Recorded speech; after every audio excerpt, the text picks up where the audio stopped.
অর্ধযুগেও রূপপুর বালিশকাণ্ডের তদন্ত শেষ হয়নি দুদকের। প্রশ্নের মুখে জুলাই অভ্যুত্থান পরবর্তী কমিশন। সীমাবদ্ধতার অজুহাতে ব্যর্থতা ঢাকার চেষ্টা, বলছেন বিশেষজ্ঞ। ডিসেম্বরে জামাতের আমির নির্বাচন, সম্ভাব্য প্যানেল নিয়ে আলোচনা। সংসদ নির্বাচনে দলকে ভালো অবস্থানে নেয়াই নতুন নেতৃত্বের জন্য চ্যালেঞ্জ। এবার শুরু হচ্ছে ওবায়দুল কাদের সহ 7 জনের বিচার। শেখ হাসিনার মামলার রায়ের তারিখ জানা যাবে এ মাসেই। আওয়ামী লীগের বিচারে সরকারের সিদ্ধান্তের অপেক্ষায় প্রসিকিউশন। পরপারে পাড়ি জমালেন ভাষা সৈনিক আহমদ রফিক। মরদেহ বারডেম হাসপাতালে। শনিবার সর্বস্তরের শ্রদ্ধা নিবেদনের জন্য রাখা হবে কেন্দ্রীয় শহীদ মিনারে।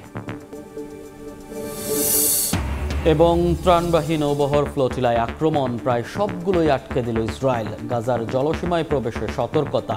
আটক 2 শতাধিক অধিকার কর্মীকে নেওয়া হলো কারাগারে।